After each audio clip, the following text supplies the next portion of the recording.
Assalamualaikum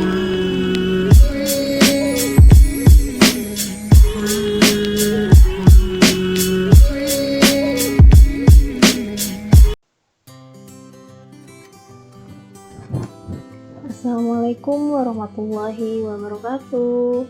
Apa kabar semuanya? Kembali lagi bersama Ibu dalam pembelajaran matematika hari ini. Nah, dalam video kali ini Ibu akan menjelaskan tentang teorema Pythagoras. Nah, tepatnya teorema Pythagoras itu bab pertama di semester 2. Wah, tak terasa ya kita sudah semester 2. Semoga kalian masih semangat ya dalam pembelajaran untuk seterusnya. Nah, kita lihat teorema Pythagoras. Sebelum ke inti materi teorema Pythagoras, kita harus mengenal dulu Pythagoras. Teorema Pythagoras itu apa? Nah, teorema Pythagoras itu diambil dari nama penemunya, yaitu yang bernama Pythagoras. Nah, Pythagoras itu adalah seorang ahli matematika Yunani. Beliau yakin bahwa matematika menyimpan semua rahasia alam semesta dan percaya bahwa beberapa angka memiliki keajaiban. Wah, coba cek ya. Nah, beliau juga diingat karena rumus sederhana dalam geometri tentang ketiga sisi dalam segitiga siku-siku. Nah, yang sering kita kenal yaitu dengan teorema Pythagoras.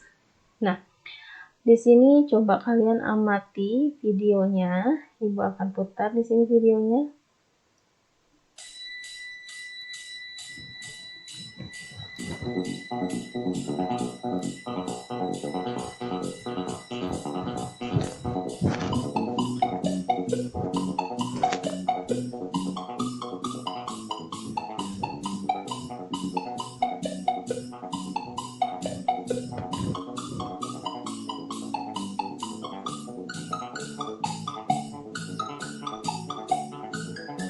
Di sini ada 3 buah persegi ya, dengan ukuran yang berbeda. Kalian coba perhatikan.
Oke, dalam video tersebut, nah, kenapa Ibu memutar video tersebut? Itu salah satu video pembuktian rumus teorema Pythagoras ya.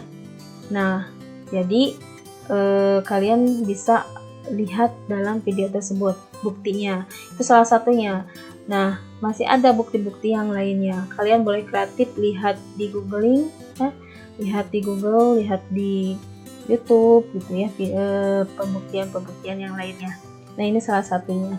Nah, dari video tersebut dikatakan bahwa atau bisa ditarik kesimpulan bahwa kan kayak gini ya bentuknya. ini selalu dalam segitiga siku-siku ya. Nah, dikatakan bahwa kan ada 3 persegi ya, ada 3 persegi dengan ukuran yang berbeda. Ternyata kalau misalkan persegi A kuadrat dengan persegi B kuadrat itu disatukan, itu hasilnya akan sama dengan persegi C kuadrat. Nah, ini adalah rumus dari teorema Pythagoras, atau kita bisa simpulkan, nah kayak gini ya, AB kuadrat, atau dikatakan sisi miringnya ya. Ini sisi miringnya, ini sisi miring dari segitiga siku-siku. Nah, AB kuadrat sama dengan BC kuadrat tambah AC kuadrat, atau rumusnya itu bisa disimpulkan seperti ini.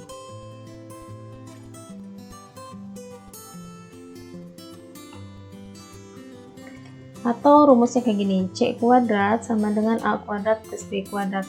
Diambil dari namanya yang ini ya, sisi miringnya namanya C kecil. Nah, ini B kecil sama A kecil, sama aja, mau yang mana juga boleh. Nah, ini kan sisi miring, kalau yang ditanyakan sisi miring itu pasti sisi yang lainnya itu akan dijumlahkan ya. Jadi C kuadrat sama dengan A kuadrat plus B kuadrat. Nah, gimana kalau misalkan yang dicarinya itu sisi yang selain sisi miring? Misalkan B atau misalkan A. Nah, kalau kita B dulu, misalkan B kuadrat sama dengan B yang dicari, itu artinya selalu sisi miring dulu dikurangi sisi yang lainnya. Jadi sisi miring atau C kuadrat dikurangi A kuadrat. Begitupun yang A, C kuadrat dikurangi B kuadrat. Nah, seperti itu ya. Ini rumusnya. Kalian boleh tulis, takutnya kalian lupa.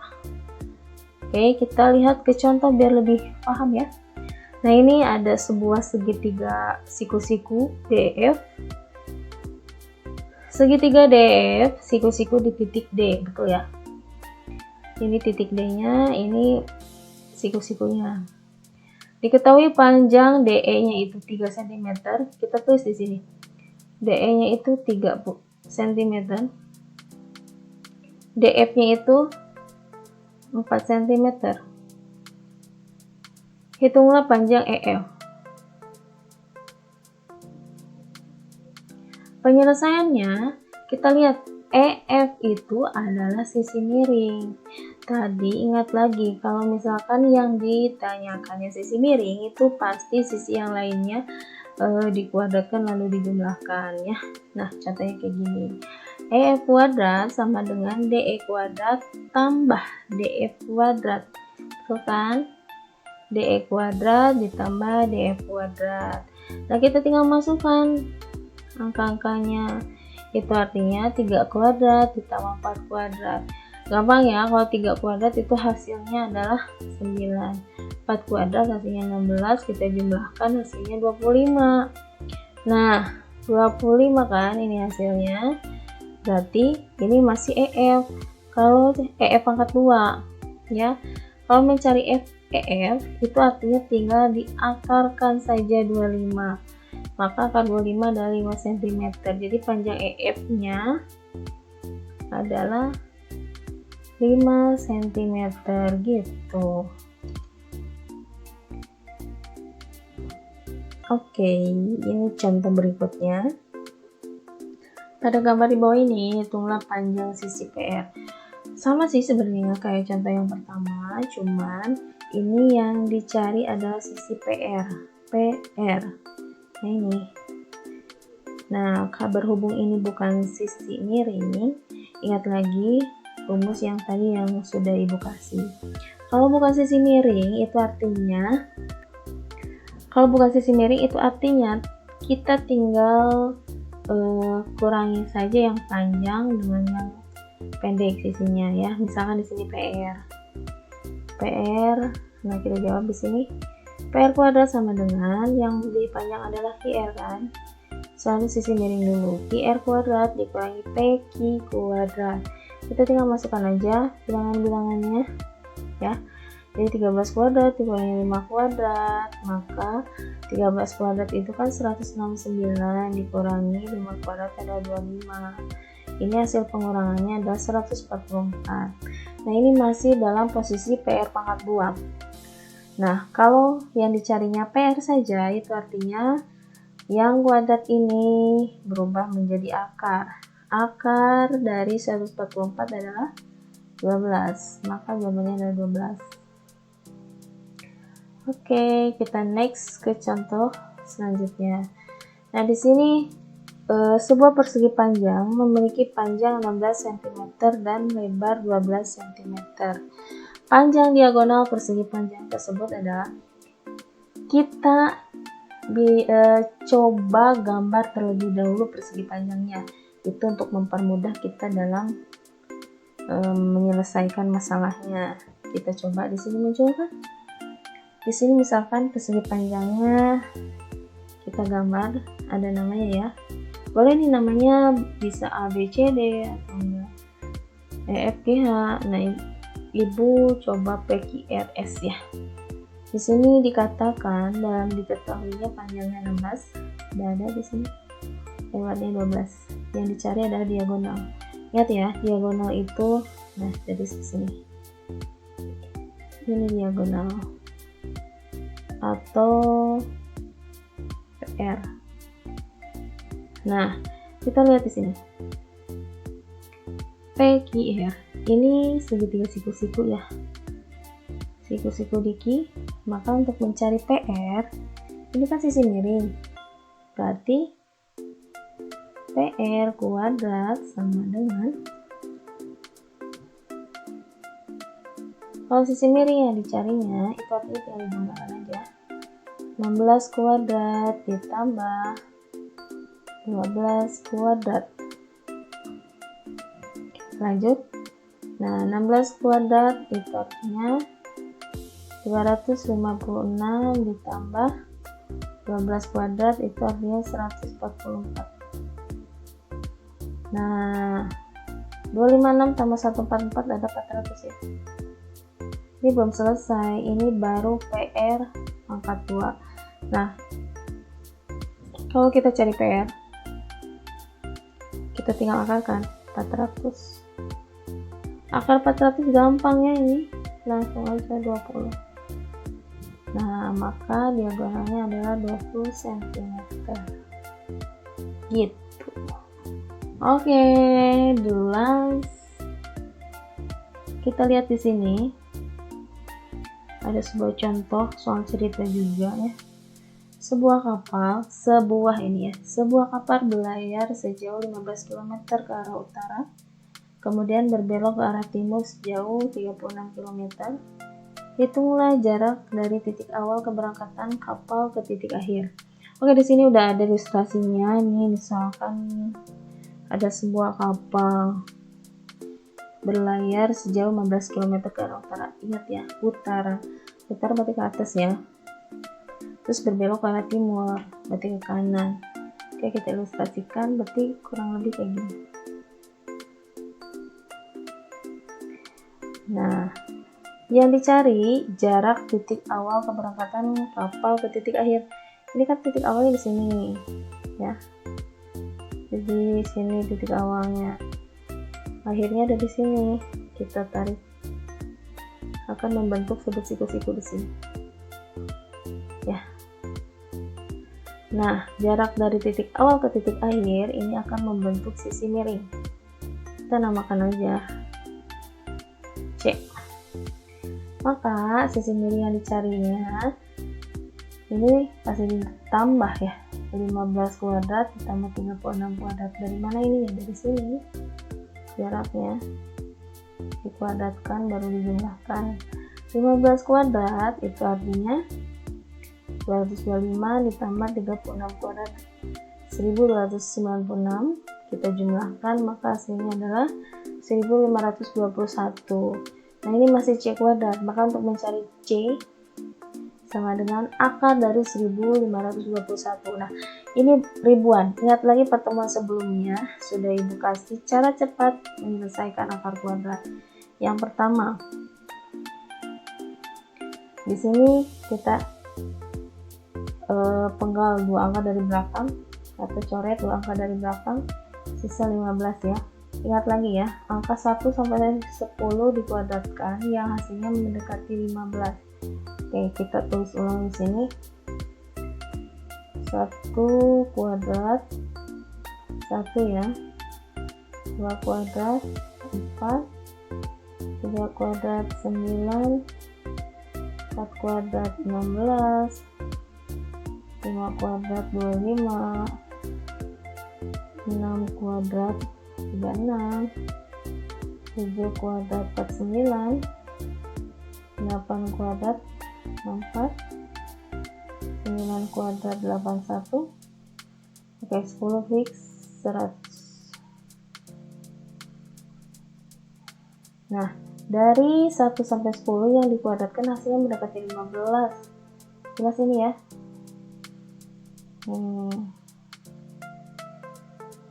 3. Maka 3 hasilnya. 3 kuadrat hasilnya adalah 9. Kita kurangi di sini. 15 kurangi 9 ya 6. Nah, kita bandingkan 6 dengan 3. 6 lebih besar atau lebih kecil? Lebih besar. Nah, sebelum ke sini kita lihat di sini 1 ya ujungnya ya. Kalau ujungnya angka 1, kita lihat di sini yang ujungnya angka 1 juga. Yang mana? Jadi kandidatnya 1 dengan 9 ya. 1 dengan 9. Yang ujungnya angka 1 atau 9. Nah, karena 6 lebih besar dari 3, kita ambil angka yang paling besar. Jadi hasilnya 39 kilometer. Itu jawabannya. Paham ya? Dan paham ya? Oke. Ada 3 contoh. Maaf, 4 contoh ya yang Ibu kasih. Semoga kalian bisa paham. Kalau belum paham, silakan lihat terus videonya ataupun bisa langsung tanyakan ke Ibu ya. Nah, di sini ada triple Pythagoras. Ini bilangan-bilangan yang merupakan triple Pythagoras yang umum digunakan. Nah, ada misalkan ini A, bilangan 3, 4, 5 atau kelipatannya. Jadi, kalau kalian sudah hafal triple Pythagoras, kalian tidak harus menghitung ya. Kayak tadi kan contoh yang pertama, sisinya ada 3, 4, pasti sisi miringnya 5 gitu ya. Jadi bilangan yang paling besar itu adalah sisi miring ya. Nah, atau kelipatannya, maksudnya atau kelipatannya kayak gini. 3, 4, 5. Kelipatan 3 adalah 6, kelipatan 4 ada 8, kelipatan 5 adalah 10. Nah, ini udah termasuk triple Pythagoras. Jadi sisi miringnya 10, sisi yang lainnya ada 8 dan 6 gitu ya. Dan masih ada bilangan-bilangan yang lainnya. Boleh ditulis ya. Oke. Thanks for watching. Thank you for watching ya. Cukup sekian yang dapat Ibu sampaikan. Mohon maaf apabila ada kekurangannya. Terima kasih banyak. Semangat terus, jaga kesehatan terus. Assalamualaikum warahmatullahi wabarakatuh.